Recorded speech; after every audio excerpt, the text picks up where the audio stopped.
terms of a change, I mean, are things improving for women in Jordan? I think the issue of women empowerment is taking on more attention now than ever, and therefore countries and governments are somehow trying to be part of this movement to women empowerment. And I think the government of Jordan, as well as other governments, now is not looking as on the issue of women's rights and empowerment as a separate issue, but as a cross-cutting issue with many ministries. So women's issues are not designated to as just one ministry, but rather they are spread and they are a cross-cutting issue in all ministries.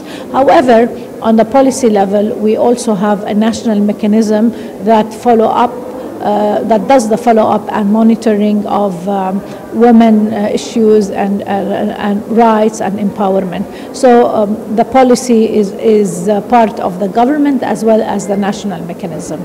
One thing, though, in terms of women living in the Middle East and North Africa is dealing with deeply entrenched cultural attitudes.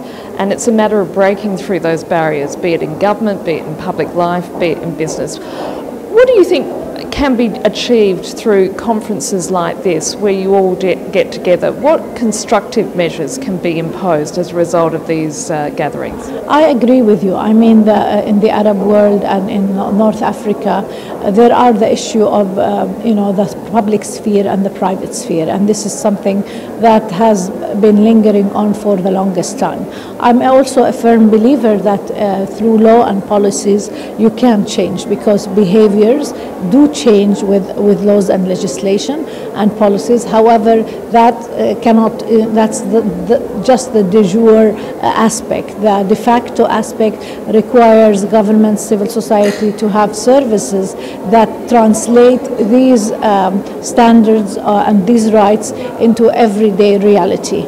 And the culture aspect can be used. Even religious Islam principles can be used to further and expand women's empowerment. And I think what we've seen in the last few years, the realization by policymakers that women's issues cannot just go away. They need to be tackled, and they need to be translated into constructive mechanisms to empower societies and make societies more productive. Can you give me some concrete examples of how that's actually occurring in Jordan?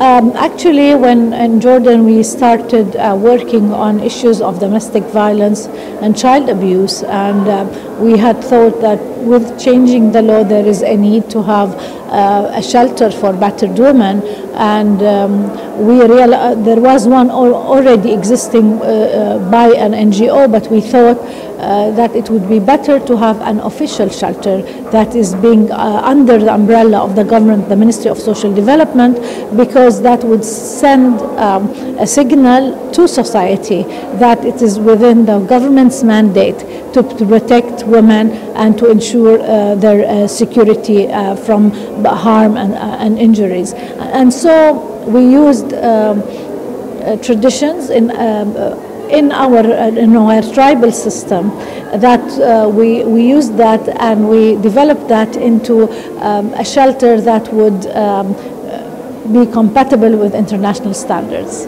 Because part of the problem is, I think, for countries like Jordan, is that feminism is seen to be the preserve of wealthy women in the West. How do you convince men where you live that is equality for all will benefit all? Because I think part of the problem is that for the longest time certain interpretations of religion, especially Islam, were prevalent and were the norm.